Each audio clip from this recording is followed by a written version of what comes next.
My name is Darren Foxon, and I'm the Head of Finance and Growth for Business Link West Midlands. And I would like to welcome you to the Digital Den this morning, very grandly named. We have got a superb panel of investors, people who have backed companies like yourselves who are looking to raise finance to basically follow their dream, to build a company, to build a successful company, and hopefully to exit from that company or to pass on that company to ensure that wealth and jobs are created in this region. If I could maybe just give you a little bit of background to myself. I work with Business Link, which is a support organisation here in the West Midlands, and we help young entrepreneurial companies to become investment ready. As all of you know, selling to customers is incredibly difficult. Being able to get out, get that first dollar coming in the door is an incredibly difficult process, and we applaud all people who can manage to do that. What is the bad news is raising investment is even harder. If you're trying to raise investment to grow your business and to generate wealth, you suddenly have to speak a very, very different language. It's a language of finance. It's a language of return. If I could just ask, how many people watch Dragon's Den? Okay. How many people relate to that as an experience of trying to raise investment? Good. I'm glad to hear that, because what we've got today here are people who are serious investors, people who put money into people, who are looking for a return, but they want to put their money into people to help them to grow their businesses. That's one of the most important things. I think we'll have all heard the speech this morning where we're talking about the need for entrepreneurship, how this is going to pull us out, the private sector, generating jobs. This is what it's all about. But to do that, we need the fuel to make that happen, and that's going to be money. So what I'd like to do is now introduce the panel, or in actual fact, I'll let the panel introduce themselves. All of them are people who are working actively in the space. I'm sure they've all brought their checkbooks. A few wry smiles there, so maybe not. But what I'd like to do is just, if I could just pass the microphone along, people just introduce themselves, talk about their organisation, the type of work that they're, the type of company they look to invest in, and what it is that turns them on about an investment. Thank you. My name is Elliot Cole. I work at the team at Octopus Ventures. We have 100 million in cash today to invest in exceptional entrepreneurs. We are a generalist investor. We're very active. We're doing about one deal a month at the moment. And as I said, we look to partner exceptional entrepreneurs, and that's the main criteria with which we calibrate the deals that we are lucky enough to see. We invest between 250k up to about 5 million currently. Hi, I'm Rose Lewis. I work for Pembridge Partners. I've been involved in investing in digital and tech businesses probably for about 15 years, formerly at 3i, but now at Pembridge, where we have a very small fund that looks at very, very specific digital investments. I help companies a lot with investment readiness. What I'm looking for today is good, solid teams to actually, because at this early stage of investment, that's what you need. It's about promoting the teams, so that's what I'll be looking for. Morning all, my name's Steve McEwen. I'm from Birmingham Partners. We're a business angel network across the UK. We're raising between 10, 20 million a year. Certainly for us at the moment, the digital space is of great interest. Where is this social marketing debate going to?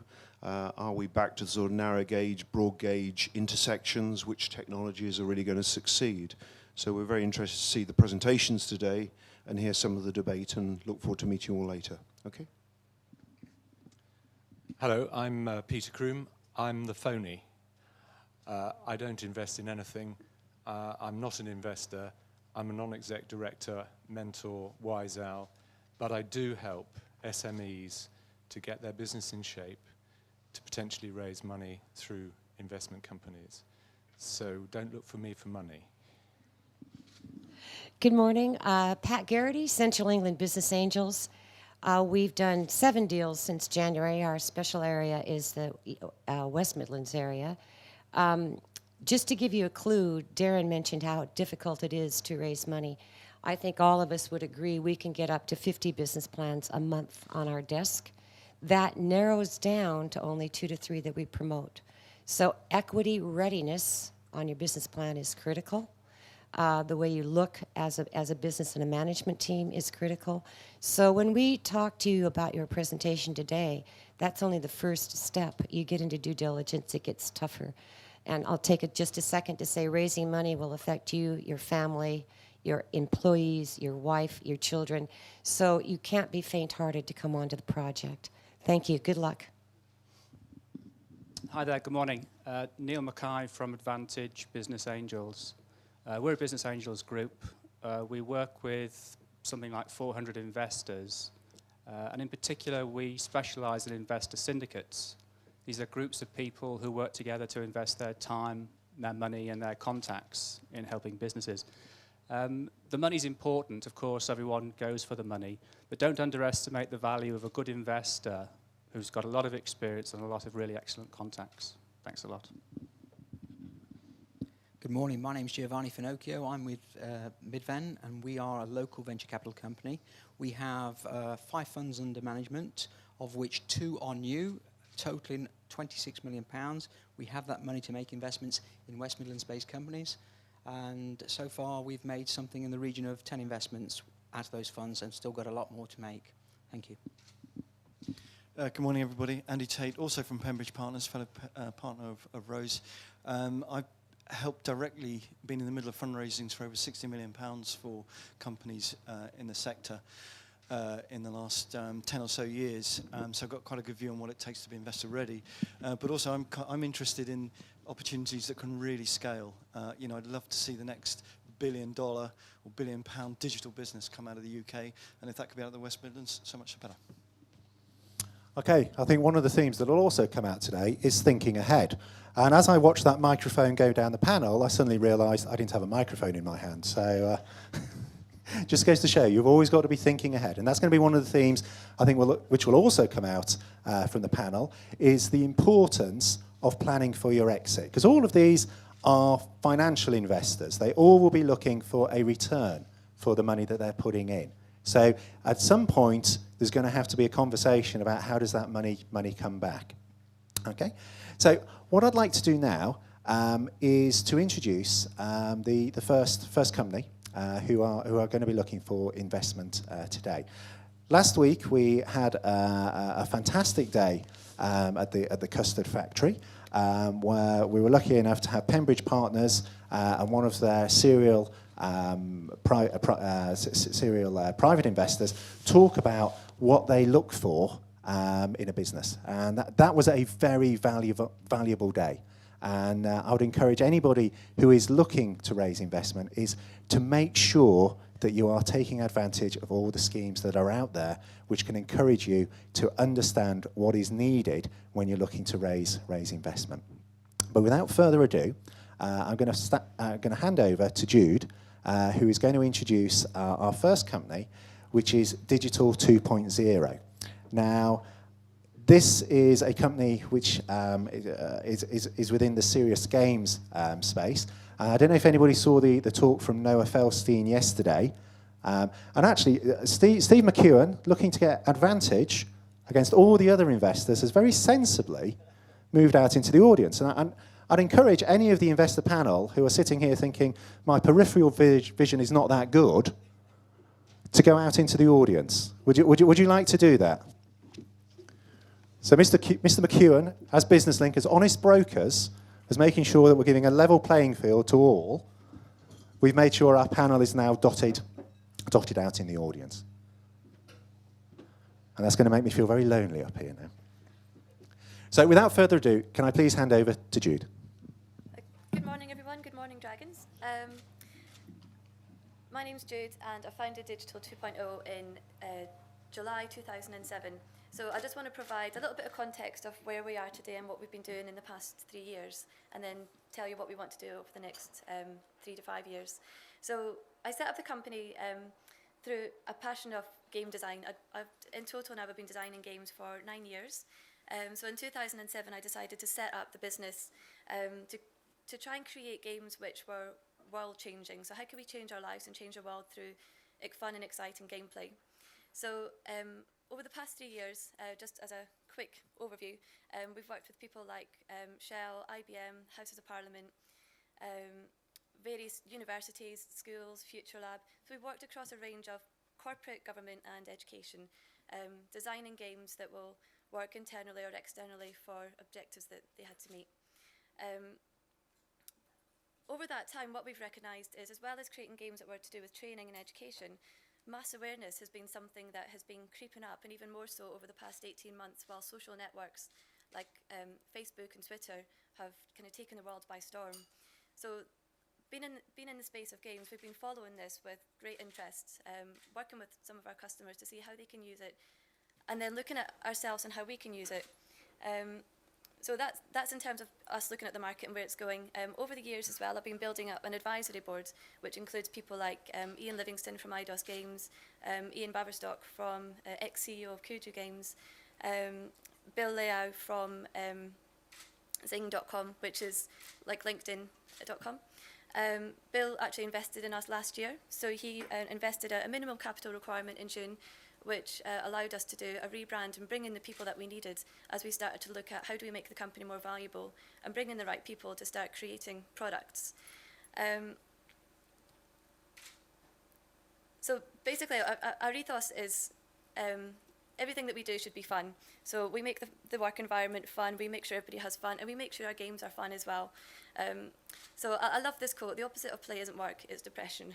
So everything we do has to involve play and fun of some sort.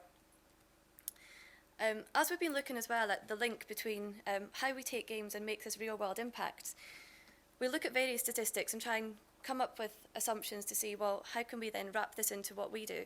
And looking at marketing, creating awareness for brands, we found these numbers staggering. So 80% of people in a survey, this is in the US, said that they would switch brands to support a cause, and 83% said they wanted more such products. So if you take a look in the market today, you've got your Tesco's, the big brands are all getting into how to promote themselves socially, to show their social responsible side through donating a percentage of their money to charities. And even in the UK alone, I find this a staggering number as well. So £2.38 billion is spent purchasing goods which have a charitable cause. So this got us thinking. What we do is we try to create optimised happiness. The Institute of the Future did a bit of research and found that we spend 3 billion hours a week playing games. But if we were to solve some of the world's most pressing issues, this would take all the game players in the world 21 billion hours per week for the next decade to try and tackle things like poverty, climate change, global conflict. So then we see things like this coming on board. So are you all familiar with Farmville on Facebook? Right. Just as a brief overview, 80 million people play Farmville on Facebook. Basically, you grow a farm, and it's a social networking game, so you can play it with your friends. Because they've got a massive audience, Farmville started having a link to charities. So last August, they created these seeds that you can buy for your farm, which were then linked to an educational charity in Haiti. And then when the earthquake hit, they did the same campaign and managed to raise $1.5 million in 5 days. And that was purely from donating 50% of the money that was raised through the seed to the Haiti funds. So this is pretty staggering. So now games are making this real-world link, and game players are making a positive impact. So you're not just a hero in the game, you're a hero in the real world as well. And then looking at stats as well, so Trip Hawkins, okay, it's going to be slightly biased because he's in the games industry, but he said by 2020, the amount spent on virtual goods is going to be approximately $100 billion, which is a huge amount. So linking back to a researcher called Jane McGonigal, she's been looking at how do you then link your games and affect our lives, but then also affect the world around us as well. So we want to look at how do we create a world that works using fun, engaging gameplay, basically by doing everything that you do through the technology that you use every day and the behaviour of us every day. and making each person more aware of all the good things that we do, all the products that we buy, all the things that we do online and offline. How do we pull this all together in a fun way that can make a massive impact and reach those 21 billion hours of gameplay a week? Again, some industry stats to show in games in general how much it'll be worth by 2011. So our big question in the business was, how do we take this gameplay and indirectly and directly impact our world? So we've come up with a solution from our experience and from my experience over the 9 years of gameplay. How do we then aggregate everything that we do, all the transactions, raise awareness of charities that are out there, all the good that they do in the world, and encourage people to give more by points, rewards, gameplay. These are all popular game mechanics. So we've come up with a product which is called Nimbus Play, and this is what we're trying to raise the investment for at the moment. And Nimbus Play essentially is a social goods aggregator which collects all the good deeds that you do through all the things that you're aware of and not aware of. So if you run a marathon, you know you're raising money for a charity. If you buy certain brands, you might not know that that brand donates a certain percentage of money to an AIDS foundation or to a poverty foundation. But you should be aware of that. So we're trying to create something that makes you more aware of it, brings in the co-opetition, so cooperation with your friends, competition with your friends, linking in various elements like Foursquare. How do we check in, gain points for doing the things that we do? So this is just a brief summary of the cycle. So charities and brands can subscribe to this service. And we've actually been talking to one of the biggest online donation services about this product as well. So we can tap into their back-end systems and their apps that currently are in use, and we've been perfecting this over 10 years. So we use their payment systems, their subscription systems. So we get charities, brands, and services to subscribe and pay a monthly fee. The product is then bought by a user. The user collects the points for good. The charity receives a donation instantly, and they also receive the gift aid within the UK. And again, you'll see the cycle. It goes round to come back to charity paying the subscription to us. So for a small minimal fee, I'll give you an example. I mean, Just Giving have 7,000 charities paying £15 a month, and also have a percentage of gift aids to take as an admin fee. So it's quite a lucrative model, something that you can take and replicate. And this is why we're interested in the game mechanic, because it's something you can take and replicate from games through to your services, to your brands, and so forth. You can keep on building it up. Oh. So what we've done is created a minimum viable product just to see how this would look and to test it with potential users. On the back end, you've got market data and really valuable information that the brands are going to be able to see buying behaviour. So if you buy a certain brand of coffee, then you may also drink in this pub or buy this type of laptop. So then you can start seeing and tracking all the good that people do, as well as making people aware of it as well. So the minimum viable product is basically, it doesn't link to any brands or anything at the moment. It's an interactive demo on an iPhone. And we're planning to have an iPhone and a Facebook version to reach the audience that we need to reach. And as you can see on the first screen, you have just a holding page. Second screen, you can see a list of where your money's going, where your friends' money's going, how many points they're getting. And then on your profile page, you'll have then a bar of where your points are adding up. And then you can level up, and all these gameplay mechanics all add into it. One of the features we're going to add as well is, and it will depend on the brand as well, but if you buy a certain product, you could either have the choice of the money going to the default charity or choosing a charity it goes to. And this has been tested out on some of the most cynical people who I know who do not give any money to charity at all.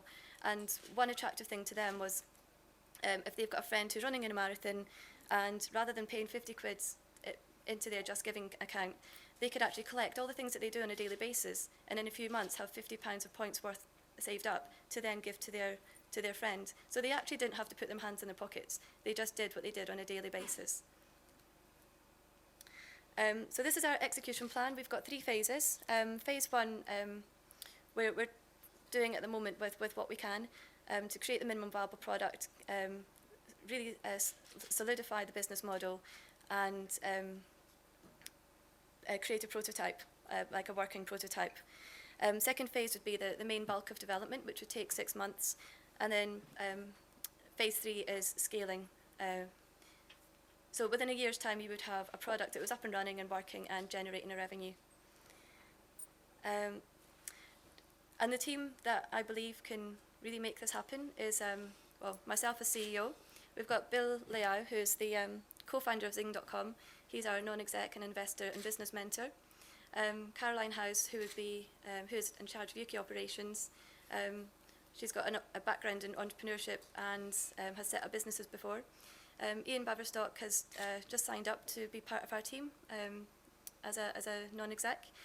And we've got our product strategist, finance director, someone based in the US to help us really scale this up, and a marketing manager to promote. So what we're looking for to make this happen is £250,000 of investment, basically to build and execute the Nimbus Play product. Our next steps after launch would be to secure as many charities, brands, developers and services to subscribe to our application. Once launched, we see this being a repeatable, scalable model, and we'd be looking to give a 20% stake of the business with an exit plan in 5 to 8 years. Just a quick overview of some of the companies working in the space who have been acquired or valued. So you have Zynga being the giant at the moment, valued at $1 billion. And I just want to end again on the statement of the opposite of play isn't work, it's depression, just because I like that statement so much. And I hope I've covered everything I need to cover, and I'll pass it over for questions.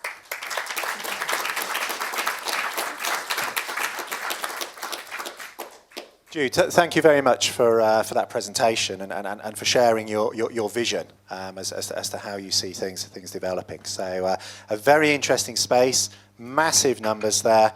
It sounds as though you've got some great investors already on board. You've got some great mentors as well. But now you've got this tricky audience here who've been sitting out at the table. I noticed a few of them scribbling some notes. So what I'm going to do is ask the angels and the VCs to stay in place. We've got the roving mics, and at this stage, if I could just ask the investment panel to maybe start feeding back some questions that they would have to Jude, just to maybe flesh out this exciting opportunity. So if I could ask the angels and investors to start, maybe raise their hand, and we'll pass the mic over, and we can have an interesting interactive session now. All right, thanks. It's Neil Mackay from Advantage Business Angels. One question for you from the presentation. I didn't really get a feel for how you were going to really market this thing and get it out there. Just wondered if you'd like to say anything more on that.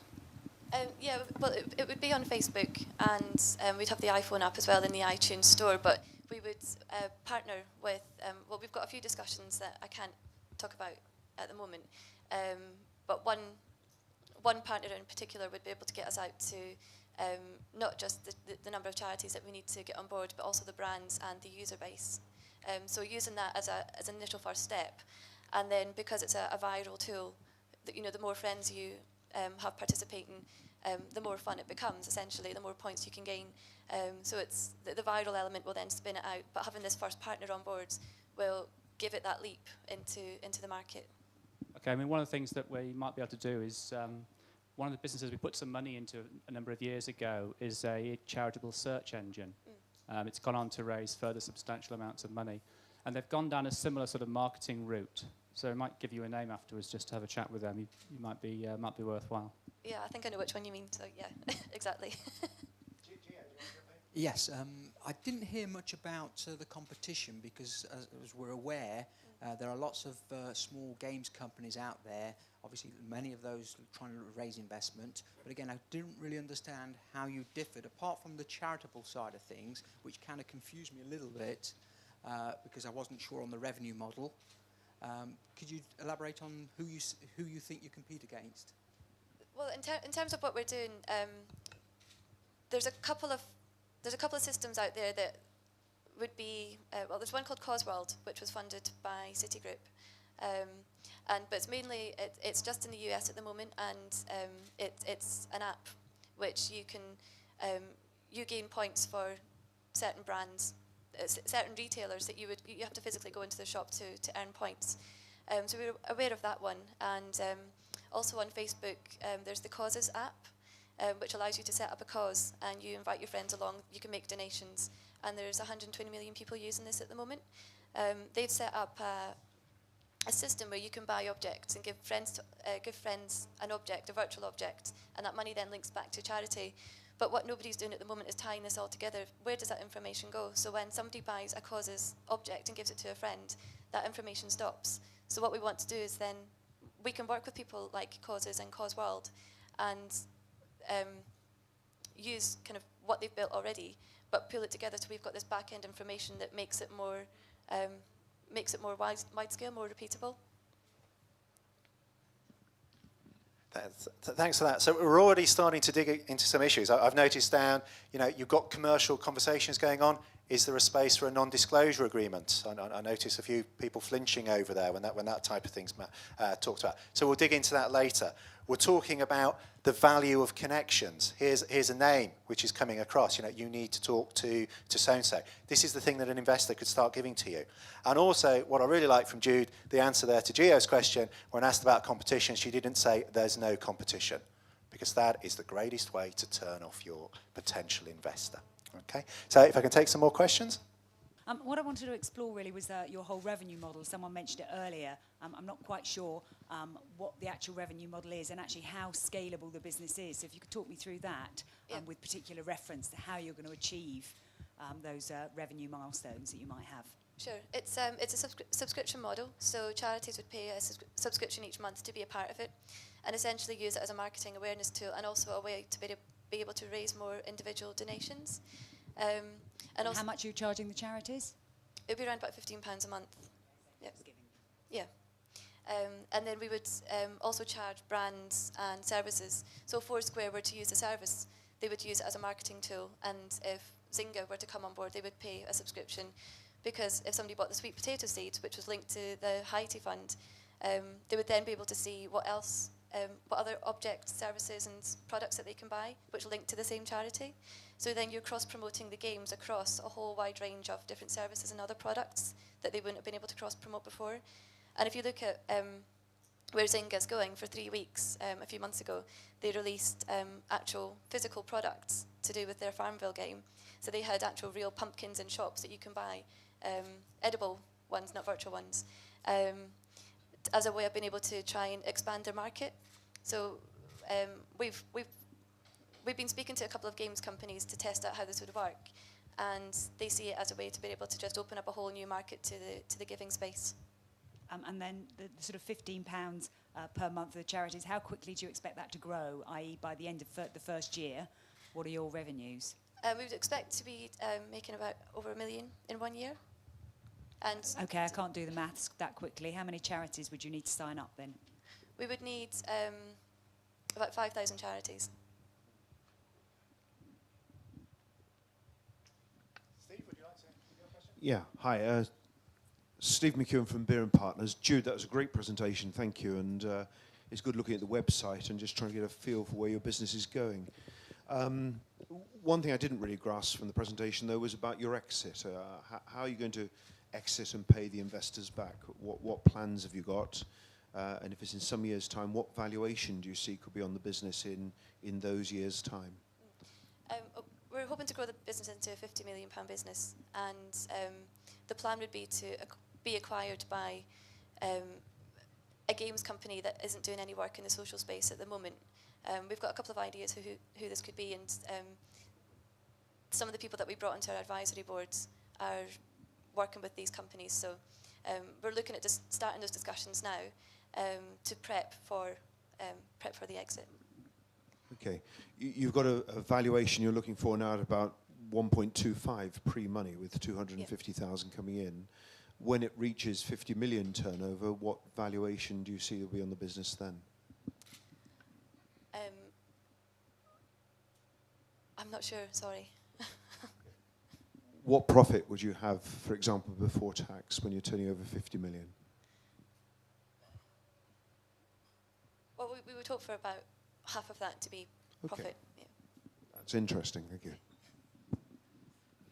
Thanks for that, Stephen. I think the interesting thing there is Steve is obviously doing his background research. He's had a look on the website. And this, again, plays into the type of things you need to be thinking about if you're raising money. Before the meeting, before the conversation, people are going to be looking at your online presence. They want to know, have you got a credible website? Have you got a space? Have you been talking to people? You know, Jude, I think, earlier on, mentioned some fantastic names of people that she's engaging with to drive this idea forward. So this is the type of thing we need to be thinking about, and we'll dig into this into the panel later on. But Pat, I noticed you were ready to ask a question.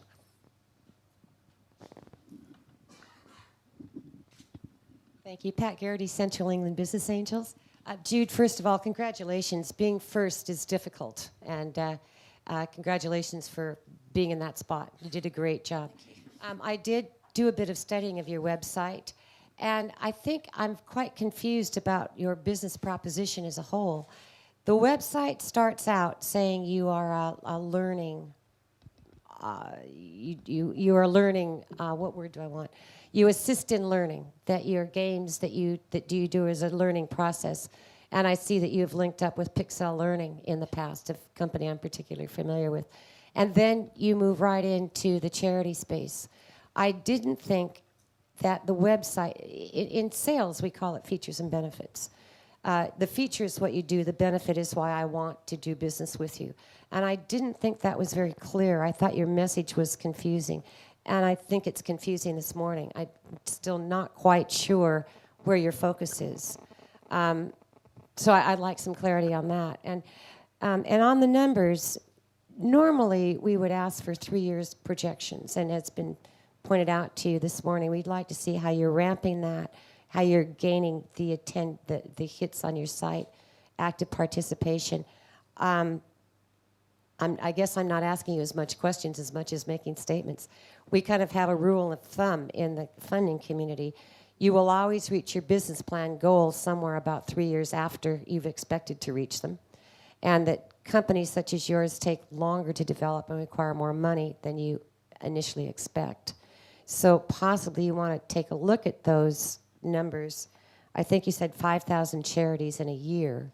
That you might want to be able to demonstrate your activity with those charities. You did a great job.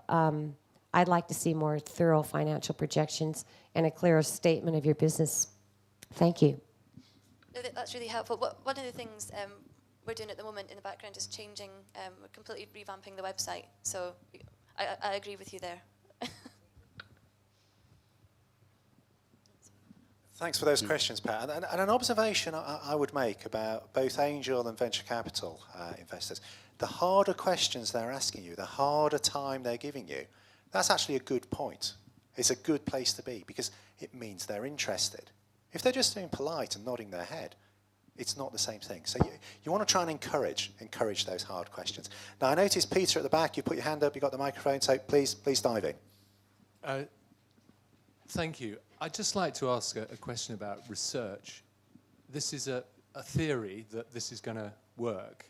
Have you done any consumer research to find out the level of interest in playing this sort of game, apart from using comparisons with other types of game playing? We've had a small study group, but this is the reason for creating the minimum viable product, so we've got something interactive to show. But we've had some really good feedback from the people that we've spoken to, but we obviously need to get a prototype working and to get more feedback from it that way. But the minimum viable product has been great for being able to get those initial comments to see what the reactions would be. But one of the things is that there's just so many things out there. Like, you can check into Foursquare and you play these games online and you buy these products online and offline. So it's a really nice way of being able to tie it together while feeling like you're doing some good as well at the same time. Okay, it's just that, as you said, there are an awful lot of other things out there. And if I assume the 250,000 is to help you build the prototype, you've got to build the prototype in order to research it. And the research could come back and say, actually, the size of the opportunity is not as great as you first thought, in which case a lot of the money that's been invested is already down the pan, pardon my French. No, the 250,000 is to do the whole development. So phase 1 is a 3-month prototype and refining where it goes in the business model, and then you've got 6 months of development, and then there's time at the end to scale it and we'll be bringing in partners along that process. So that when you launch, you've got people already in place, but then you start scaling up afterwards. Thank you. And I think Peter's touched on a key thing there, that this is risk capital. This is not putting your money in a building society. This is business where you've really got to put your money down, believe in the management team. Now, I noticed, Elliot, you've got a question over there, if you'd like to ask that. Hi, Jude. I sort of echo Pat's sort of sentiments that it's very difficult to go first, and in these environments, it's very easy to sort of lay yourself open, and so I sort of salute you for doing that. But I think it's important to note that I don't think it was a very good presentation. I think it was slightly confusing. I think it's great to use different formats like Prezi, but you've got to make them work for you. The warm-up was quite long, and it was slightly confusing. To me, when I look at an entrepreneur, I want to find out about team, product, market, traction, and how much money you're looking to raise. If you deviate from that, it's got to be for a very good reason, and you run the risk of losing your audience. You shouldn't leave your killer slide till the middle of the presentation, because most people have started to look at their BlackBerry, or you kind of lost them. So I think you're tapping into something really interesting here, but you did yourself a bit of a disservice by not kind of tuning that passion and excitement into the first slide that you opened with. It's great to open up with a quote, but it doesn't tell me anything about your business. And there's a sort of secondary points that if you've got a fantastic advisory board, you've got to demonstrate why that's valuable to the business. How are you leveraging that? And why is that going to make your business more successful? And then there's a secondary point, a word of caution. It's really easy to put down Zynga sold for 400 million. Google listed for more than that. eBay listed, but these are the exceptions. They're the ones in the millions. You've got to demonstrate how you're going to get from where you are today, which is a concept, to revenue. Don't be drawn into exit too early on. You've got to kind of demonstrate that you've actually got a business model that works in the first place. Okay, no, that's really helpful. But one question I've got is, because you listed out a format that you like to see, and the investors that I've been talking to all have different ideas of what they want to see first and the different layouts, and I think that could be quite confusing as well, because some people want to see the team first and some people want to see research first, and it's trying to find something that tailors to everybody's needs and wants. That's a really good question, and each investor will have their own preferences. So my recommendation to you is to keep it to 1 or 2 slides. Okay. Make it really, really short, particularly when you're writing a business plan. 2 slides is absolutely perfect, because if you can communicate in 2 slides or 1 slide what you're about, let the investor work out what's important to them and come back with additional questions. But if you try and please everyone and you create a long set of slides, you may not be able to actually get the engagement that you want. Okay. So what stood out to you most then? About your presentation, the fact that I didn't understand it, okay. I'm afraid. Thanks, Jude. I mean, that's great. Getting some feedback, and then questioning that feedback. I think that is something which we've all got to do. I've been involved in these events before, where a company has presented and a VC's come back to me and they said, "Oh, what was that company all about? Didn't like that company at all. Why are you putting that company on?" I was quite depressed about that. I walked probably about 10 feet down the corridor. Another VC came up to me and said, "I like that company. I like that person. I'm going to back that person." So it is a very, very difficult route that you guys are going down, and we do salute you in doing that. Pat, you've got another question. Yeah, another comment, please. I fully agree with what your comments were just now. Thank you. I think the first thing I'd like to say is I'm certainly getting a lot of business plans with that fellow from Zynga listed on it as a consultant. And I think it's a bit worrying unless you actually have phone and personal contact with him, and you're meeting him next Wednesday at 10 o'clock. But he's showing up on a lot of our plans as a consultant, and I really don't know why. He's a very active man, if that's the case. And the other thing is that every business plan we get is going to be the next Facebook. And I'm sorry, it's really a turn-off. Facebook was a one-off, and it doesn't mean that you can't succeed. And we say you've got a great percentage for success. We just don't know what that percentage is. But a word to the wise, when we open a business plan and it says, I'm a social network and I'm going to be the next Facebook, and I've got Zynga and the gal from Bebo on there as my consultants, it generally doesn't get much beyond the second paragraph. So just a word to the wise there, Jude. Thank you. Yeah, that's helpful, and I think I just need to be clearer in how we articulate that, because we're not trying to be the next Facebook. We're trying to work with something like Facebook to help grow a product that will benefit Facebook and us. So it's. I think we're really aware as funders of Facebook's growth because we see it on every business plan we got, X zillions and X number of years. So, Facebook is a great example, but it is a unique situation. Thanks for that, Pat. I think it is an interesting space, and I must admit, as a 40-something who kind of goes on Facebook to see what my nieces and nephews are doing, and I embarrass them by asking them to be friends and things like that, which they comprehensively ignore. It is one of those spaces which I think it is difficult to articulate. I know Jude has just spoken about getting into 5,000 charities, and you think, oh, that's a lot of charities. But as Neil has just mentioned, there's a company that's been VC-backed in this space that's got an API which has got relationships with many thousands of charities within the UK. And it's a question of networking and getting to know these people and getting into that space. Now, we know the presentation is got to be comprehensive, it's got to be credible, and it's got to be compelling. And unfortunately, it is very difficult to have that one magic presentation which covers all situations. But I think the important thing is to get feedback and to tailor and to make sure you make the most of programs which are running. So the investment readiness programs which are running, which are out there, which Business Link support, very important to be part of that. So are there any more questions for Jude from the business angels or from the venture capitalists?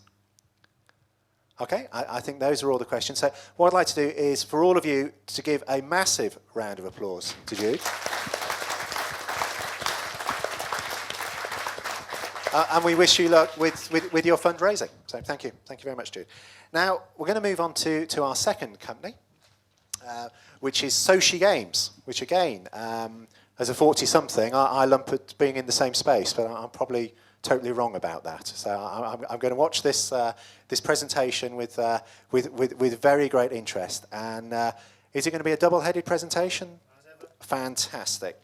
So here we have the gentleman from Soci Games. Thank you very much. Good morning, everybody. It is still morning, is it? Yeah. My name is Kevin Corty. I'm the CEO and co-founder of Soci Games. We'll quickly show our background. But for the last 15 years, I've been in the kind of digital media and game space, working the last 10 years, particularly with some very large brands, building predominantly learning and development applications that use games technology, working with Jude in many examples on some very successful projects now. So what do? We are a social games company. We make games that are initially delivered on Facebook, which is the lowest hanging fruit. It gets you to 500 million people, but there's 1.5 billion people that use social networks. It's essentially about making fun and engaging games, not serious games, not training games on these networks. But what we do, we have a social causes alignment to those. So thematically, they're aligned to a cause very subtly. But what we do, we work with charities and NGOs to raise awareness of those games. So it's very much an overt kind of customer acquisition approach that we adopt. Our first game has been in development for the last 4 months. It had a public alpha recently, and it's launched formally in November. So there's a picture of it down here. It's live on Facebook. If you go to Facebook and search for Village Raffles, you can play it now. And as Kev said, it's having its public launch in 2 weeks' time. We send out to about 100 people, 100 alpha testers, if you like, to get some feedback and improve the product. End up with about 500 people playing it. Got some great feedback from that. In 2 weeks' time, we've set up marketing relationships with these people you can see up here. And in 2 weeks' time, these people, over a period of about a month, will sort of release the game out on their websites, Facebook groups, joint press releases. We've got a PR campaign as well, to about 200,000 eyeballs. So, I mean, one way to look at this is to do the math and say, okay, you know, we release it to 100 people, we got 5 times as many playing it. Maybe release it to a couple of 100,000, maybe we'll get 5 times as many playing it. Of course, life doesn't ever work out like that, but it will be some kind of, hopefully, scale like that. So all of these people here we have written letters of intent from, are in active discussions with, and are actually branded partners on the site. So you can go and see Kiva, World Wildlife Fund, Keep Britain Tidy, Fair Trade USA is not quite on there yet, I don't think, but in the next couple of days, they're branded partners in the game. We're being supported very well by Simon Jenner and his lovely team over at the Entrepreneurs for the Future programme at Birmingham Science Park. I received lots of support from there. Chatting to Steve earlier, actually, saw us on In a Fishbowl. We're at website where you can go and track the progress of startups. So we sort of opened our kimono and are bearing all as we kind of go on this journey. So you can catch up with us on there. And we've raised about 170,000 in funding. About 110,000 of that is from these private investors who Kev mentioned. We've got 7 private individuals who've invested. One of them actually is just become director of the Consortium for British Humanitarian Societies. It's a new body designed to kind of bring charities together and make them run more efficiently and raise donation funding better, et cetera, et cetera. So we've kind of, we think we've done quite a bit since February, and the journey continues. Indeed it does. I mean, just very, very briefly, I mean, as Pat indicated, there's lots and lots of big numbers in this space. So you need to understand, and there are big numbers. The key thing I would emphasise here, the social gaming space per se did not exist 3 years ago. It's very big now, depending on which numbers you believe. It's going to be bigger in the future. So the trajectories are all right. So there's some nice big stats there. There's a market there that's well understood, that's quantified. But the particulars of what we do, why do we do this social cause alignment? What's the purpose there? For us, it's about some key things. It's about differentiation from other games companies that are out there. Our games have this kind of feel-good factor. That they come at you because they're promoted by a social cause organisation that you have empathy with, you care about them. It's about customers. Fundamentally, this is about customer acquisition and retention. Other companies, other social games companies, generally place installs to their games that they pay for ads up front. They pay cash up front. I hope people will play those games, and I hope a percentage of those people will eventually pay them, and after time they will get cash. For us, the social cause partners promote those out to hundreds of thousands of eyeballs. Hopefully they come play our game, but we're not paying any cash up front. We're paying cash after the event when one of those users becomes a customer. So the cash flow model is much more advantageous for us. There's no risk. We don't pay for those users until we've actually got revenue. And monetization, the Zynga example, the Haitian sweet potato seeds, one of the reasons Zynga did that, after the fact they got polling PR and need to do some good stuff in the world to make people like them, is that they got 400,000 new customers who got their credit card out for the first time to buy a virtual good. When you get people over that barrier for the first time, they're far more likely to do it again, and that's a repeat process. So that's one of the main reasons. And we also have plans to target untapped revenue sources that we think other social games companies aren't going for, which can't we talk about in a public forum such as this. Again, so very briefly, it's all about this funnel. It's about getting as many users in the top of that funnel as you possibly can. The 3 grey boxes are how other social games companies are doing it at the moment. There's no reason why we can't do that. But the added extra bit we do is that big green box there. It's about getting hundreds of thousands of people, potentially, from each of these social cause organisations to enter that funnel. And then it's about having the best product you can, iterating it daily, understanding how people are using it, and getting as many of those that can ultimately end up paying, which would probably be 1 to 3% of general kind of market metrics. It's probably worth mentioning as well that we believe, and we don't have well, very little evidence of this, but we believe, 1 to 3% of users paying is fairly industry standard, if you like, metric for successful games. We actually believe that's going to be a little bit higher because the people are more committed. They're there because a lot of them are there because they've come through a charitable route. They're more engaged, they're more retained, etc., etc. So. There's obviously a lot of data on this slide, but just to indicate, if you pick the middle one, if you get 500,000 monthly active users, 3% of those pay, and they pay net receipts to us at an average of about £10 per month. That equates to £150,000 a month of revenue. And you're talking about games that, even in the mid-range, only cost £150,000 to produce. So if you get that secret sauce right, this is a formula that works very well. And the key thing I'd indicate there, even for that middle scenario, which is 500,000 users, of that game would have been well outside the top 250 of Facebook games, and this is a market that's on a big trajectory growth. And so you don't have to be a zinger to be very revenue generating. This is our 3-year forecast, but it's unabashedly very, very aggressive. The key thing about this market space is there is so much data. This is a metrics-driven industry. It's outside the world, it's about creative, it's about game, it's about engagement and fun. But under the bonnet, it's about metrics. But it's about funneling people in, to being most efficiently converting them to paying customers. So it's about having the product under the bonnet. We are looking to break even at month 18 from here on. And we predict our peak funding requirement is around £280,000 in about 9 months' time, although that doesn't allow for headroom. It's probably worth pointing out as well, we've got £46 worth of that 930 already. Right. So we are revenue generating right now. We have reached that point. Well, we haven't finished. Thank you very much. Yeah, okay. So finally, the investment opportunity. Okay, so we've already secured £170,000 through private equity and through grants from this particular lovely agency we have to our left here. 100,000 of that is yet to be committed. We've still got that resource. So we already have product. The next stage is very much about enhancing that product. It's about putting derivatives of it, so we haven't got to reinvest the R&D. But fundamentally, it's about getting more product, existing product, but more product into other channels. So it's other social networks. It's about localizing those, globalizing those. Very much an off-Facebook strategy. So the other key social networks that are all desperately trying to get into this space, getting as fast to distribution as we possibly can. That's the next phase. That's what this £300,000 about. We anticipate a circa £1.5 million funding round, Series A round later on, which would be very much, if we prove this next stage, that would be to what was the phrase, Andy? Strap a rocket on it. And there you have us. Our contact details are down there on the left. Thank you very much for your time. Thank you.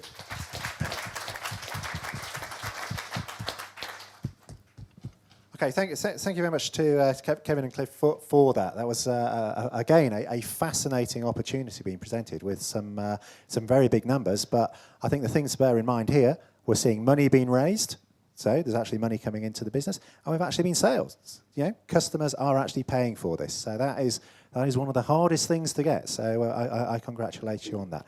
So if you can have the same format, angels and VCs, if you'd like to fire a question. We've got a question over there. One question I wanted to ask, from the view of the charity, are they looking to you to raise awareness, or is it possible for you to raise awareness and then sort of change behaviour as well through the kind of use of the games? We believe certainly change behaviour is possible. That's actually the end goal, is to do exactly that. We believed actually when we started this, one of these sort of false assumptions you make when you start a business, that we just phone up a big charity and say, do you want some free money? And they'd say yes. And actually they don't. You phone up and Save the Children, say, do you want some free money? They say, yes, please, but you need to guarantee us £100,000 a year because we need to protect our brand and So some of them want money. Of course, they all ultimately want money. But some also believe that the best way to get that is to generate awareness. So Kiva, for instance, most of you aware of Kiva? Fantastic microfinance organisation. People like us in the room will stick in $25 and they'll go and invest that. Buy sort of an African farm owner a bag of fertiliser so she can move beyond subsistence farming and sell rice and create a little business. Yeah? And Kiva do that. And millions of investors. They see there's much more about awareness raising. So they've said, what we want, of course we'd like the money, but what we want more than that is another interested person because they can see more, obviously they'll get more donation funding over time. So it is a mix. The plan is, from a business perspective, to move away from kind of revenue share deals. But at the moment, it's quite an easy way to get the charities involved. Okay, thanks for that. Steve, I think you've got another question? Yeah. Great presentation, Kevin and Cliff. Very enjoyable. And Fishbowl's a great way to get to know you from outside. So well done with that too. A question really is about a potential moral dilemma here. I'm not sure if there is one. Here we are sort of putting out to the punters we're into good causes on the one hand. On the other hand, are we trying to tell investors they're going to make a gain, a return from all this activity? Is there a moral dilemma there?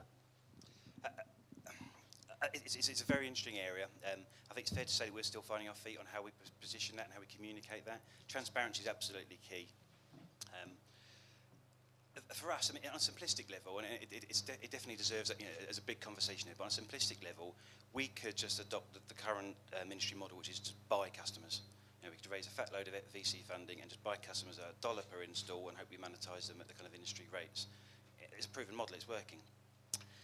We think that if we can switch that cost line, which is effectively marketing, and use that, so it's going to charities for a kind of revenue share, it creates a differentiated company, differentiated product, and it feels like a much more morally rewarding way of going about things. So for us, it's about profit, it's about a successful exit, but if in doing that we can generate X amount of £1 million and a huge amount more of real-world equitable value, well, that's the kind of business we would like to create. Sorry, this question came up actually as well in the early days of ourselves, and we were thinking about, well, how do we position it, and can we do this? Can people play the game and we take some money and we give some to charity, and how will people perceive that? And we were having this conversation actually in the local Tesco's when we went down for some lunch, and it's everywhere. Just go and have a look in your supermarket. Most products nowadays are kind of, or you see a lot of products nowadays, buy this and 10p goes to charity. People have maybe 10 years ago there was a lot of cynicism around. I think people are much more used to this kind of thing. They know a company's going to make money, and if it gives to charity as well, great. I agree. Just using feedback, things have moved on, and there is an argument that without getting investment in this business, you wouldn't exist, you wouldn't get money for these good causes. So well done in that side. Yeah. I think an interesting comments around, we're on the frontier of something. Things are changing, behaviours are changing, and there's an investment opportunity there, and it's articulating that. And it's interesting, the guys talking there, they're talking about this in Tesco's. It's that passion and commitment to do it. It's not a 9-to-5 thing. You've got to be thinking and living and breathing your business the whole time. Now, I think, Gio, you got another question. I have. Thanks, guys, for the presentation. But can you elaborate a little bit more on what you're going to do with the 300,000 in the first instance, and what are you going to do with the 1.5 million? Thank you. Okay. I mean, the 300,000 is much more structured in terms of the numbers we've got behind the scenes. Blandly, it's approximately half continued product development, but in that it's not brand new products that we haven't started. It's taking existing ones into different platforms for the primary reason of getting additional customer acquisition. It's about adapting those existing products to get them to other platforms, to other social networks. It's about translating them to get them into other territories, and it's about getting them onto mobile devices for a start. So that's not an insignificant amount of money. But the point is, we've already got something up and running that's already sunk cost. It's done. That risk's been taken out of it. And then it's very much about that channel development. It's a kind of classic kind of. It is channel development. It's by finding those marquee NGOs and charities and brands ultimately who want to work with us to help promote the games, and that's going to require some resource. That's going to require several people on the ground and on the phone mercilessly, effectively selling to those organisations. We've started lining those people up as well. There's a guy who'd, we'd have him tomorrow, wouldn't we, if we could, who's a potential CTO. Incredibly gifted, kind of talented guy who's available, he'd eat up a small part of that 300k. Yeah. I mean, it's a key point. We are doing everything. This. We are two guys doing pretty much everything, but that can't go on much longer. And we've got to focus on things that we're best at and start bringing in additional talent. That's going to cost. So that's management team. But it's also we outsourced our first game. We don't want to repeat that because we want to build the intellectual capability internally. So it's about bringing in an internal team as well. You asked about the 1.5 million as well. That's very much about more product, more platform, more distribution faster, if we prove the next stage. So it's... Okay, so I mean, there you see the challenges of trying to grow a business and try to grow a team. You know, the flexibility that you've got to be showing in that. Is there another question that I think question over there? So if Rose, you'd like to give your question. Who else do you see you need to add to your team, and how are you going to attract them to the business? So the question there is about how much equity do you hold at the moment? Yes, there's plans for a CTO of the grandiose titles, but essentially marketing and channel development guys. A CFO at some point, but I don't see that as an immediate priority. So it's expanding out the management team. It's expanding out the core capabilities, the product development team. Sorry, remind me the rest of the question. It was how much do you two hold in terms of equity, and will you be using equity to attract? Absolutely, yeah. The initial 7 investors that put in 110,000 of equity funding hold approximately 13% of the company. So the last round of that, we did a 750,000 pre-money valuation, and we have a equity scheme that's existed from day one that shows a 10% allowance for staff. Do you think that's going to be enough? I hope so. At the moment, yes, but all these things are fluid. We know that. The plan shows a team of approximately 20 people by the end of next year, and about 70 by the end of year 3. 76, I think, actually. We've got planned at the moment, haven't we? But yeah.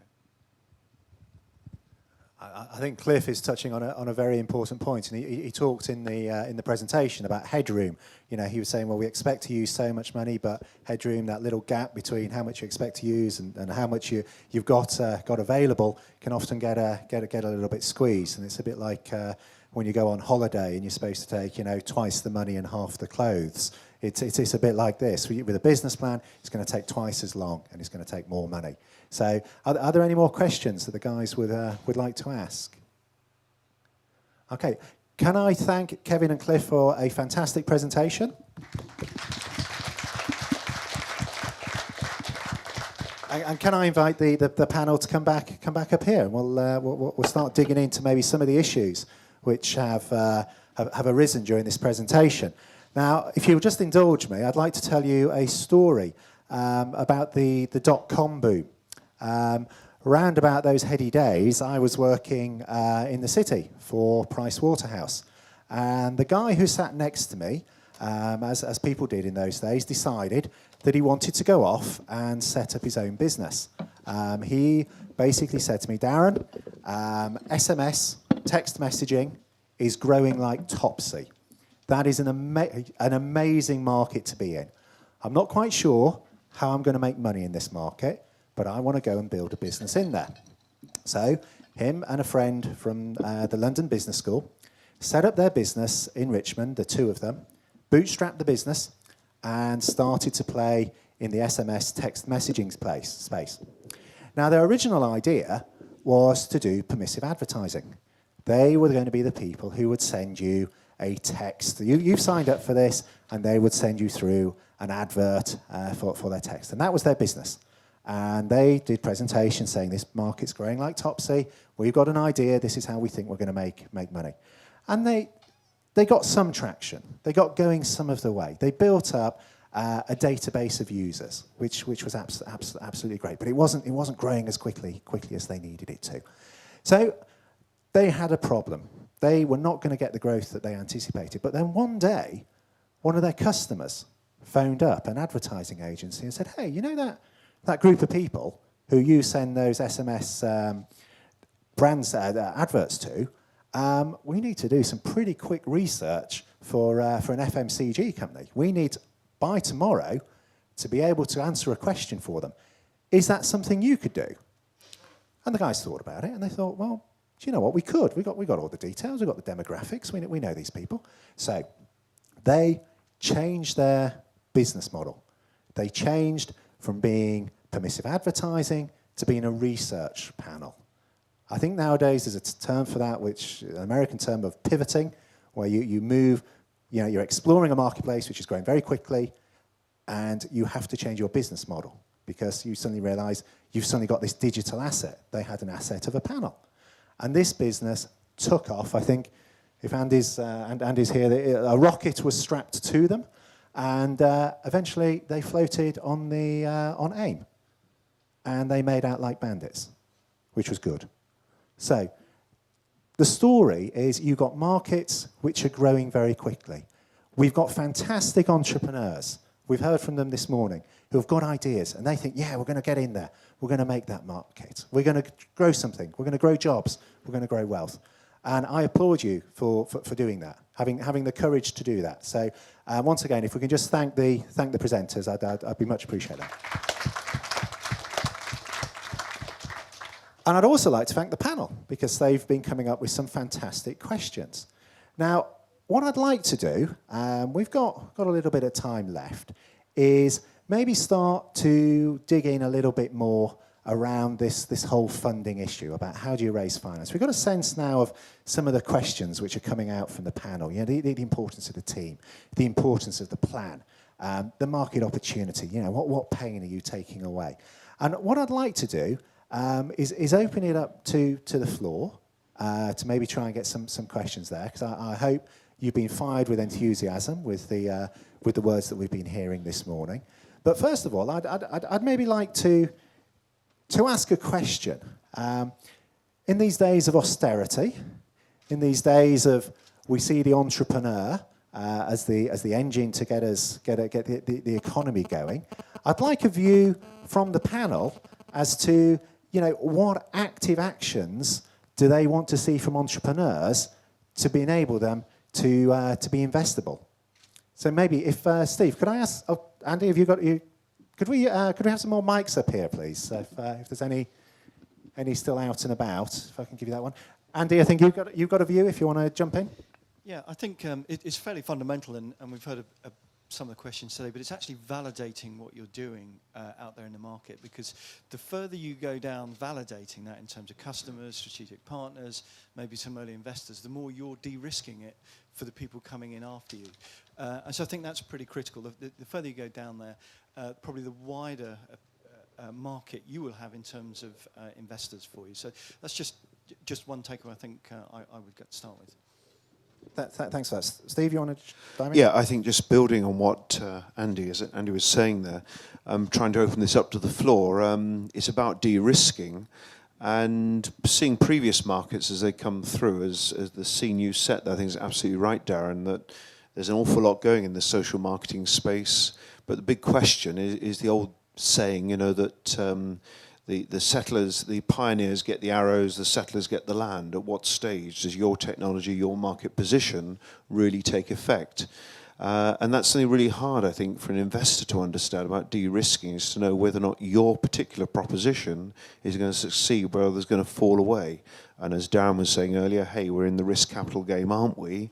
So we should live with the problems you're serving up. But be aware that to make an investment, that's where the investor wariness is hanging around, whether or not your proposition is the settler with the arrow, or the pioneer with the arrow, or whether or not you're really the settler with the land. I'd like to hear how we might, as investors, look at your business and get to understand those issues.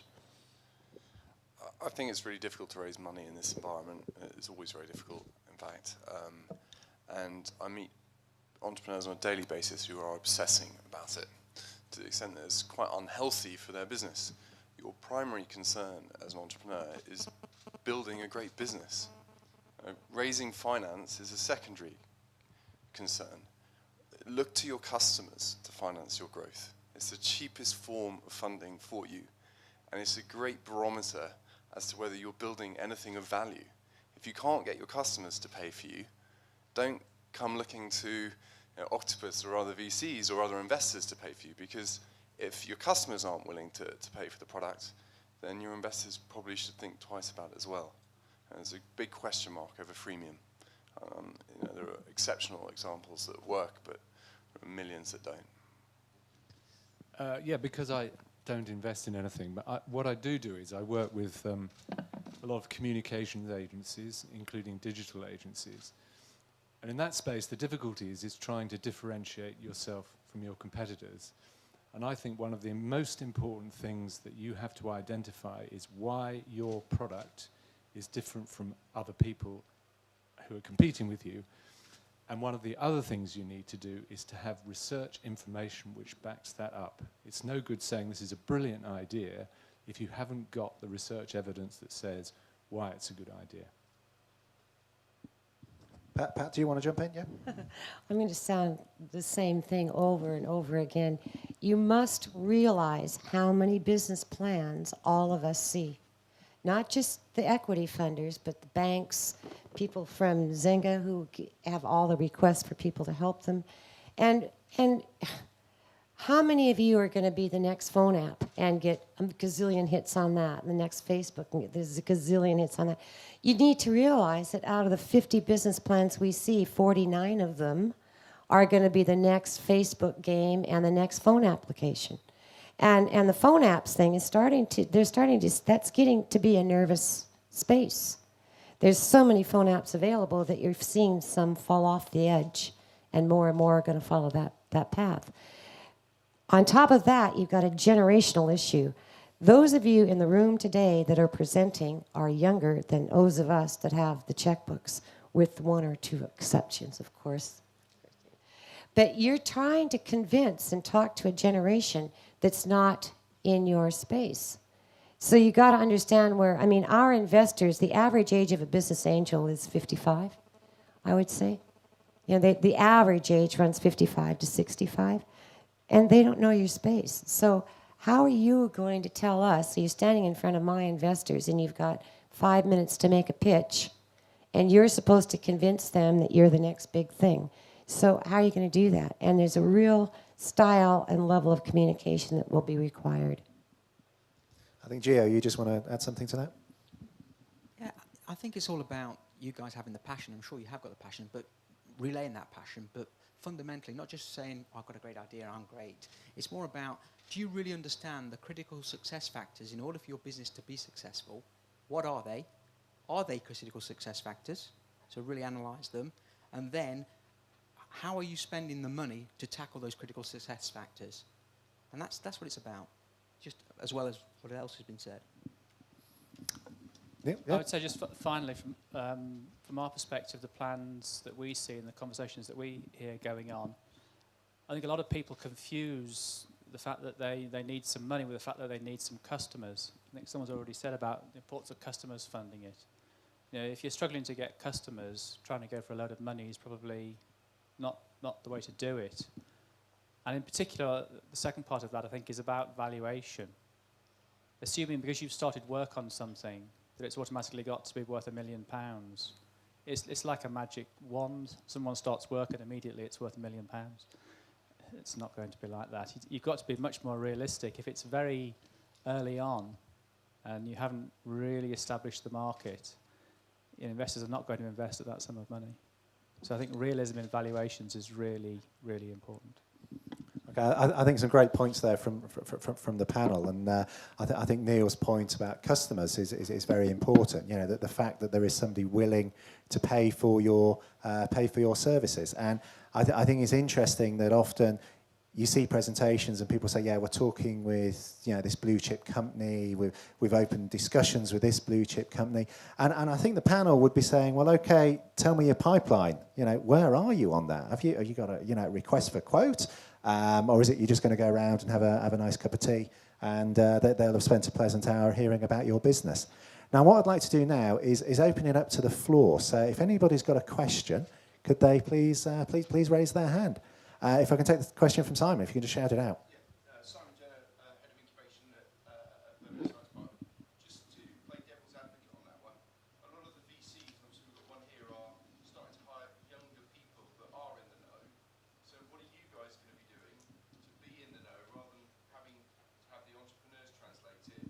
How are you going to get in the know so that you don't miss these opportunities? Okay, so the question there is around, I think we've got new opportunities and making sure that people do understand those opportunities. So who wants to step up to that? Gio, he's a young man, he's only 21, so.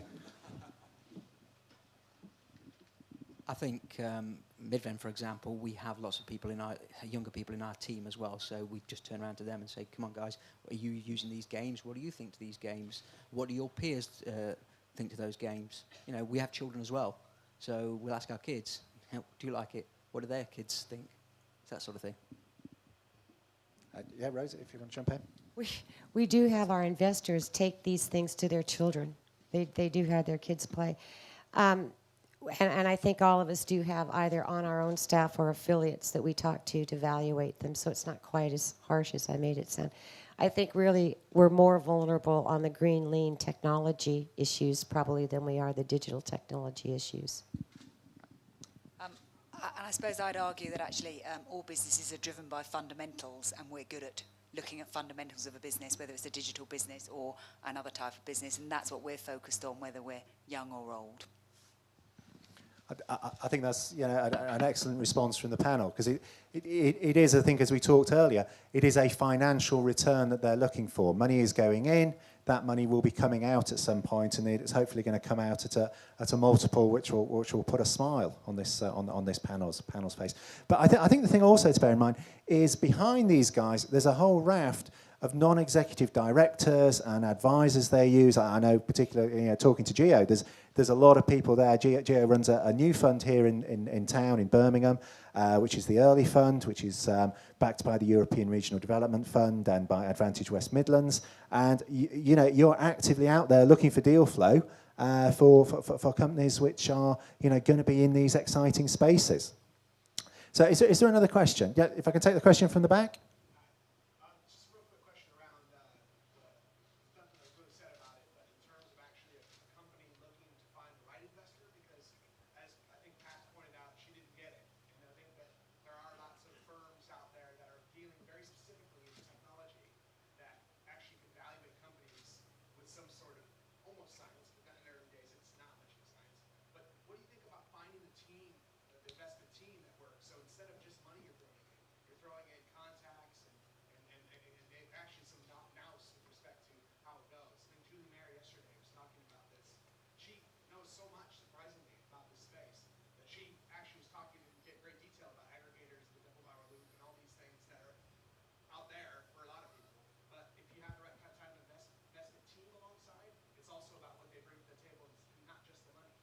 So the question there is, I think eloquently put at the end, is it's not just the money.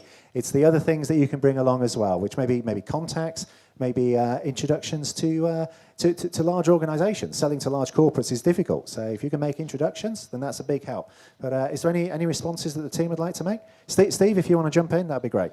Yeah, I think it's a very good point. And it's fundamental perhaps than business angel networks. One of the great benefits we see is post-investment.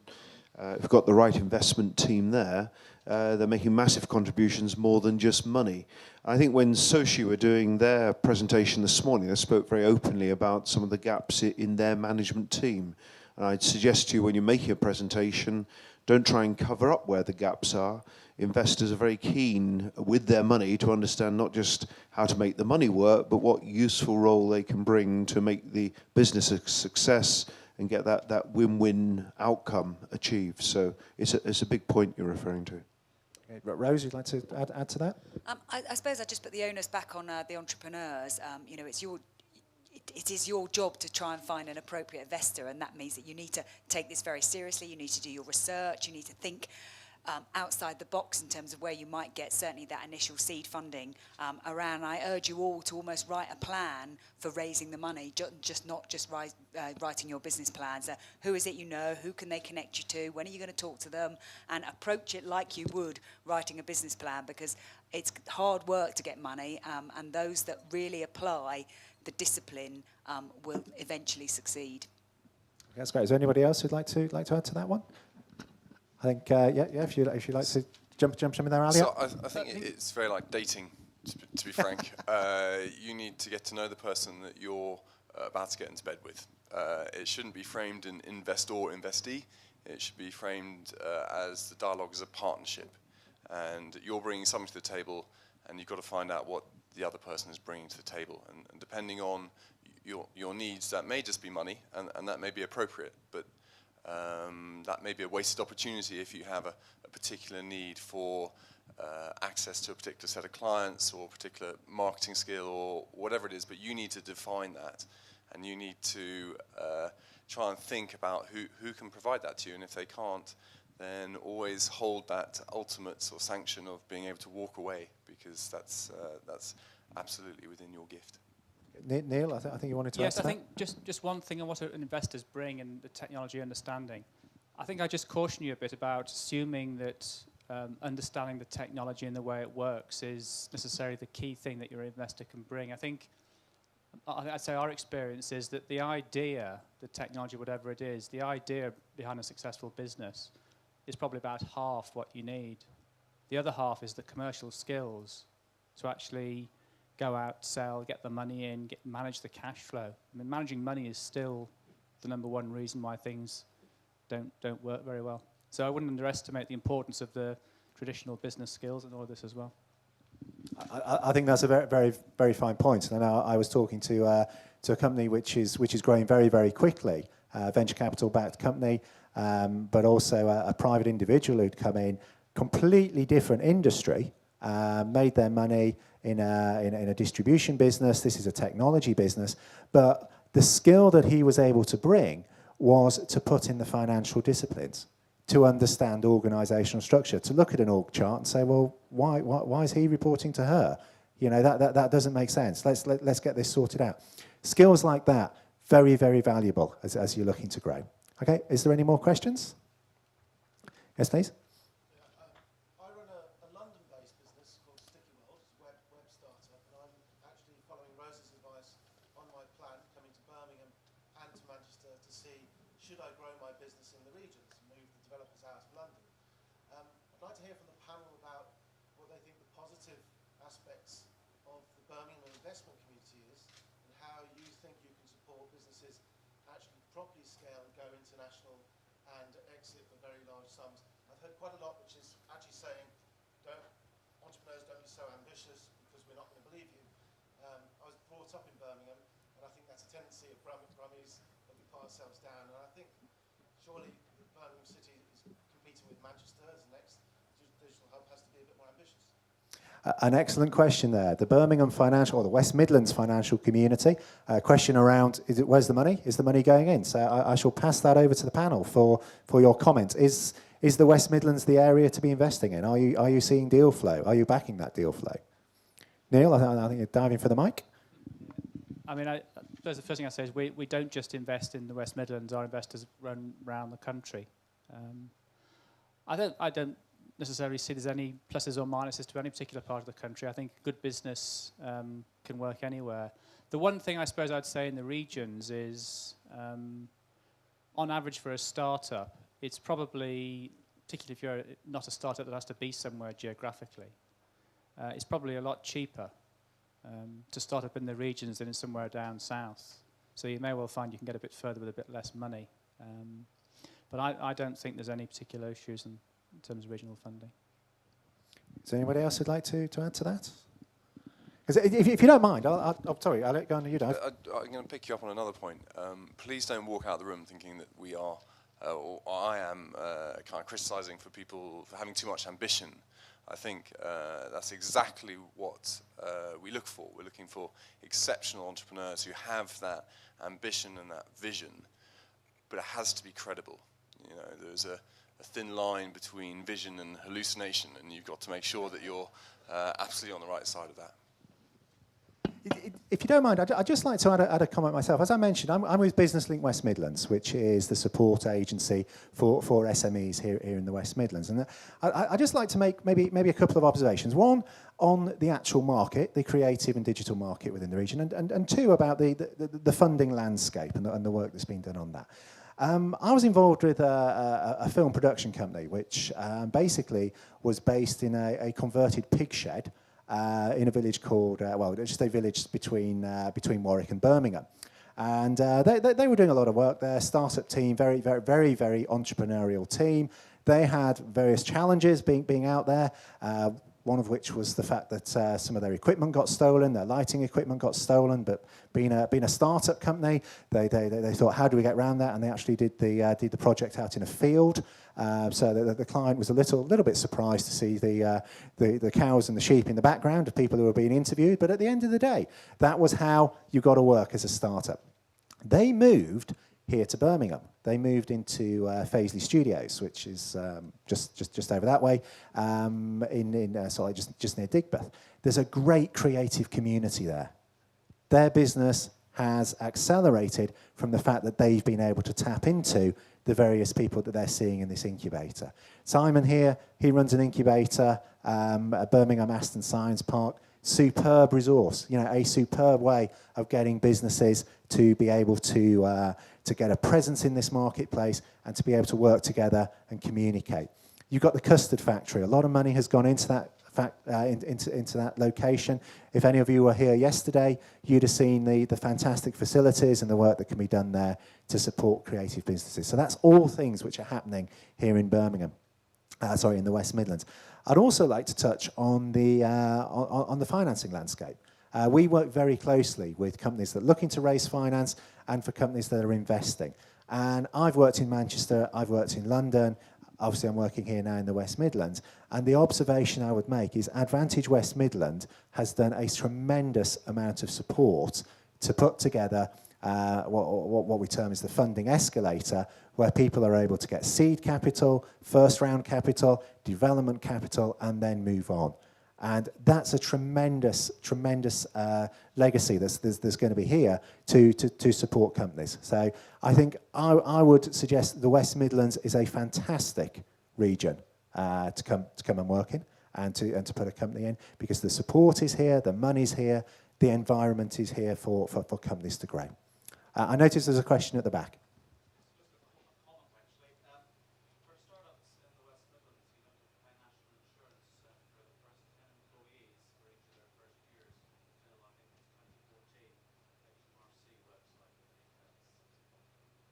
No, that's a great point. As we say, the government agenda is to look to you guys to be creating businesses, to be creating wealth. These guys here would love deal flow. They want to see good businesses. They want to see backable people. They have got money to put into the right business.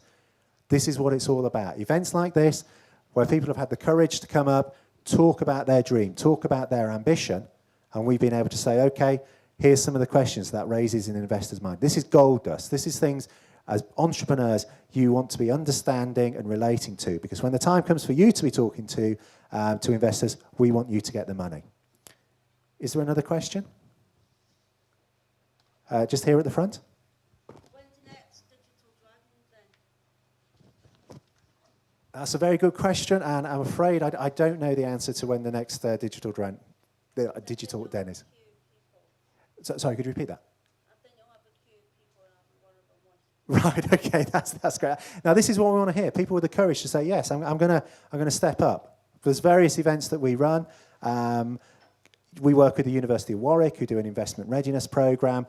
That, again, helps companies, showcases companies, take them to investors. I know the team here. There's several individuals who have worked very closely with the University of Warwick in developing companies and getting finance. Any last questions? Take that, please. How much weight is put into products and IP with startup companies?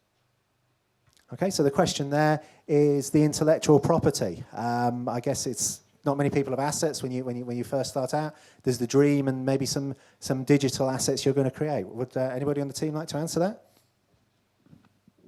Steve, if you want to dive in. Yeah. When you look at early stage businesses, the investment is being secured not, as Darren just said, over fixed assets in the business. The investor wants to de-risk his investment, and he's looking for other things basically to hang his hat on. So from one point of view, from de-risking, IP is important. Of course, from another point of view, the IP, however that's configured, in many cases, it really is the driving force to enabling that product to sit above and beyond its competitors, because it brings some sort of benefit to its user base. So I think the answer to your question is investors are very interested in IP for those two reasons. I'm sure there are more as well. I think The issue is, should you own the IP? The IP should be resting inside your company versus sometimes the developer or owner of the IP isn't actually the company. So the IP needs to be brought into, because the investor, whether it's a VC and angel, is going to be investing in the company. So the IP has to be owned in that. And also there are some problems with university spin-outs and where the IP is held in that environment, which is a whole nother can of worms, I think. If you want to talk about university spin-outs, let's take that offline. But a company is certainly investable if there's no IP. And I know software products, you can't sometimes get intellectual property on some of your designs. But if there is IP, then it has to sit within your company. Did that answer your question? Just sort of one comment on that is quite a lot of entrepreneurs seem to kind of obsess about getting IP, and they seem to spend the first sort of few months, 9 months, exploring whether they can get their IP or not. And I suppose I urge you not necessarily to do that. I mean, if you can get IP, that's absolutely fantastic. But as you know, it's about execution against a plan. And if you can get your product out there and customers buying it, that will help validate the market and help extend your market share and market lead, and that will be enough for investors. Just saying that, I think the one question is how easily is your product backward engineered? Did that? I mean, if somebody can just turn the box around and do it in half a second, that's maybe a problem. Okay, thanks. Is there anybody else who'd like to chip in on that one? Is there any other questions that people would like to ask? We've got I think a great debate here going about the type of issues that face entrepreneurs. If you indulge me, I'd maybe like to ask a question which is probably picking up from the social games about if I was an entrepreneur, I'm looking to raise 100,000 because I want to engage a sales guy who's got a Rolodex of key contacts in the industry. Now, he's going to cost me 50,000 a year, and he's probably not going to start adding value to the business, I don't know, until 6 months down the road. Now, if he fails, I've had an investment round and there's no sales. Could the team maybe just have a little think about that and maybe advise, is that the type of situation you want to get into? Is there other ways around that type of situation? If I was in that situation, I'd give away as little equity as I can and just heavily incentivize him on commission and not raise any money at all. Okay. The question was more the round that the external investor was going to come in, and 50,000 of that 100,000 was going to go to a sales guy who may or may not perform. Difficult question. I think it would be pretty unattractive. Okay, Gio, you got a thought on this? There's different schools of thoughts, but one school of thought would be if that person, if you're an SME and that person has been working in a large corporate environment, then how effective are they going to be in working in a small business when they haven't got that support? So that's one of the issues you would have. However, if that person is used to building business from scratch in an SME, then that would be valuable. We'll look at that differently. I don't know, does that kind of answer the question? Because we often see lots of companies coming to us and say, we're going to employ this big hitter from IBM or whoever, but we know that what tends to happen is when they get involved in smaller companies, they're not such big hitters because they haven't got the resources behind them. I would just add to that, saying it's the first, building a team is everything for you as a startup. You know, you're going to be working insane hours with these people, and it's absolutely critical that you are directly aligned with each other. And one of the ways that this is demonstrable is whether your partner or the first employee is concerned about income or concerned about wealth generation. You as a businessman may be concerned about income generation, and therefore if you get someone alongside you who is equally concerned, then that's a correct way to structure it. Investors tend to be more concerned about wealth generation, and exceptional entrepreneurs are interested in that rather than the salary, and that may guide your choice of individual in the short term and how you create a package to to correctly incentivize that person. Neil, did you want to add in something? Just a slightly facetious comment. If he's using a paper Rolodex, I wouldn't employ him. So I think that's a very fair point. So we're looking more for a more technology answer. Is there any more questions in the room? Okay, because I think one of the things I'd like to maybe take away just before I thank the panel for the hard work and the time that they've invested in this is I'd like to just make the comment: we are in very exciting times to be growing a business. All the people, there's a few people looking at me thinking he's mad, all the people who run the large venture capital funds now all made their money in the 90s. Coming out of the recession in the early 90s, you had a situation where the multiples that people were paying for businesses were low, where the actual profits that they were earning were low. You wound that on 5-6 years, we were suddenly in a situation where the multiples had gone up and the profit had gone up. So therefore the valuation had gone up and a lot of people had made money. And there's a theory that the best time to invest is as we come out of a recession. So strange as it may sound, we're in exciting times. We've got the digital assets that we can use. My wife runs a business. We run it mostly through using Google. We use the Google Calendar to tell her clients when she's running her classes. We use the Google Gmail to mail out to them. There's a lot of free assets out there now which you can use. There's the open source software, Open Office. We use that. We're not paying Microsoft anything to do that. And that gives us the opportunity to present ourselves as a business. And I think that's the exciting thing that we've got at the moment. And also what I would encourage you is we're all going to meet up for a drink later on, 4 o'clock when everything is finished. We're all going to go over to All Bar One. Just have a beer and a catch-up and to start building relationships, because that is so important that you start to get to know people if you're looking to raise finance. Don't come and talk to them when you're desperate for the finance, but come and talk to them beforehand, that 9 months beforehand. Start thinking ahead about when you are actually going to need the money. So start building relationships with the investment community we've got here. And also, there's so many tools now which can help you. I'm very proud of this, so I'm going to mention it. There's various blogs. Brad Feld runs a blog where they've started running a thing called Techstars over in the States, which has accelerated so many businesses and got businesses finance. Now they've downloaded a book of their experience called Do More Faster, and I'm very pleased because I've just downloaded it using the Kindle app on my Android phone. So as a 40-something, I want to give you encouragement that yes, we're not frightened of technology. We will start to use it.